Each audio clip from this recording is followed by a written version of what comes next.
So hello 'no, ngayon 'no, alam niyo ba 'no na alam niyo naman siguro 'no na ang lakas ng lindol na tumama dito sa General Santos na magnitude 7.8 'no, ang lakas ng lindol 'no. Noong unang panahon last year 2025, tumama ang 7.2 magnitude dito sa may Davao, banda sa may Katiel ba 'yun, 'no. So 7.2 'yun. Kung naalala niyo rin yung bagyong Yolanda, bago ata maging bagyong Yolanda 'yun o after bagyong Yolanda ba 'yan, tumama ang isang 7.2 magnitude na lindol dito sa Cebu at saka Bohol. Maraming namatay nung panahon na 'yun at saka maraming mga gusali or mga simbahan na gumuho ng panahon na 'yun sa magnitude 7.2. So ito mas malakas pa ito kasi magnitude 7.8 na ito. So maraming mga infrastructure building na tumama or na gumuho dito sa General Santos 'no. Maraming mga kabahayan, mga gandang bahay na nasira at maraming mga taong natabunan at namatay at nagka-injury 'no. So alam niyo ba 'no kung bakit nangyayari itong lahat ng ito ng mga kalamidad na dumating sa atin, sa ating bansa o sa mga tao na siyang dahilan na maraming namamatay? Dumating ang isang lindol, bagyo, baha, storm surge, giyera, gutom or ano pa man na mga kalamidad na dumating sa buhay ng tao. Maraming mga tao nagsasabi, it's a part of yung mundo kasi climate change. Hindi po climate change yan. Parte po yan dahil po sa ating mga ginagawa dito sa mundong ito. Every time na ang isang tao hindi kumikilala, hindi magbalik sa Panginoon ang mga tao, gagawa ng kasamaan. Ayon nga dito sa kasulatan, kung ang isang tao magtatanim ng kasamaan, expect ka na lang na ang anihin mo bagyo. Magre-reflect sa atin kung ano man yung ginagawa natin.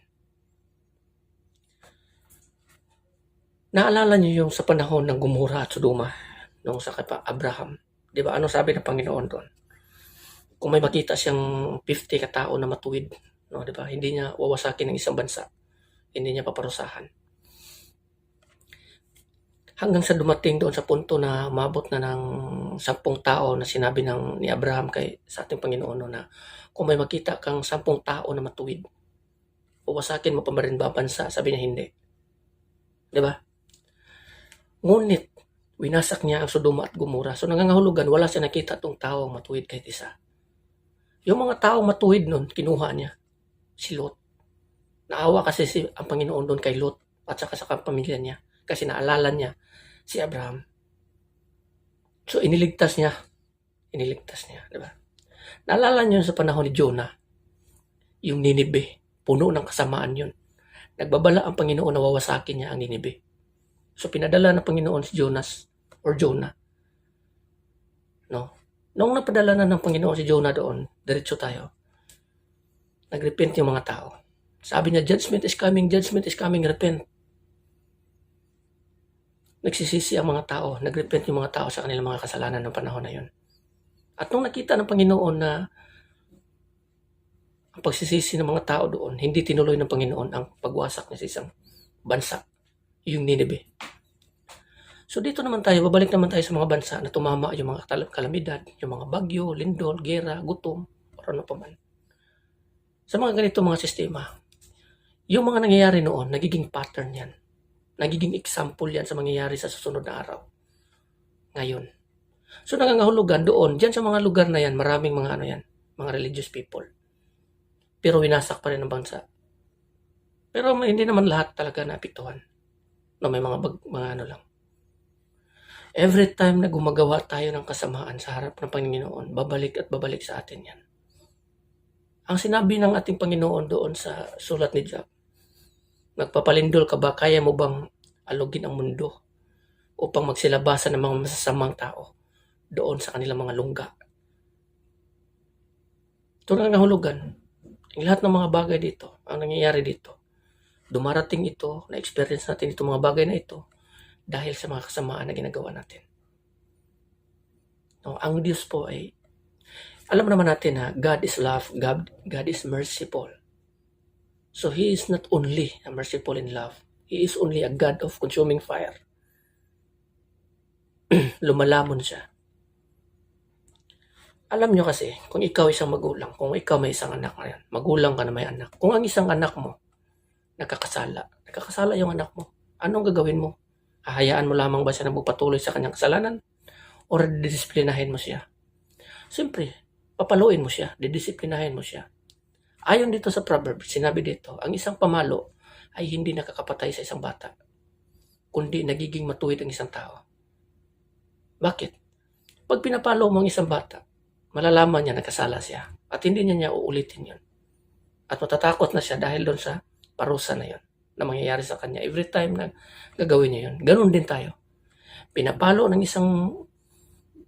Diyos ang isang bansa upang magiging matuwid tayo. Nangangahulugan yan, tayo ay nagkasala. Tayo ay nagkasala ang isang bansa yan. Isang city na yan, isang lugar na yan. Kaya dinidisiplina ng Panginoon. Depende na yan sa tao kung paano nila i-accept. Pag magpatuloy pa rin ang isang tao sa paggawa ng kasamaan at hindi pa rin kumikilala sa Panginoon, may darating pa rin na susunod na mga kalamidad. Every time na gagawa tayo ng kalamidad, tayo na rin ang tumatawag. Every time na tumatawag tayo o gumagawa tayo ng kasamaan, tayo na rin ang tumatawag ng kalamidad o lahat ng uri ng mga hindi magagandang mangyayari sa ating buhay. Kung gagawa tayo ng kabutihan, ang Diyos magpaprotekta sa atin. Pero kung gagawa tayo ng kasamaan, kalamidad at bagyo, lindol, ang sasapitin natin. At kaya ito nangyayari dito sa bansang ito, sa lugar na ito, sa city na ito.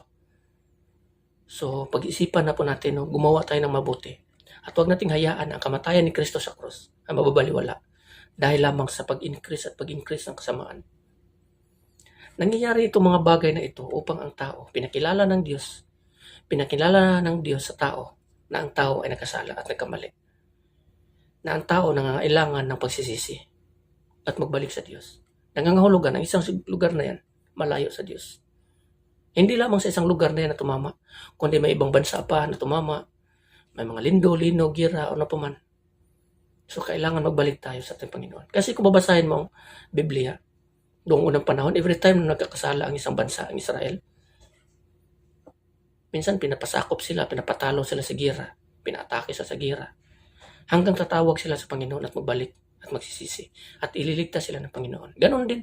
Walang pagkakaiba sa nangyayari sa panahon noon at saka ngayon. Every time na gumagawa tayo ng kasalanan, kasamaan, expect na mag-reflect sa atin ang hindi mabuting gawa, mangyayari. So hanggang dito na lang, and God bless everyone. Amen.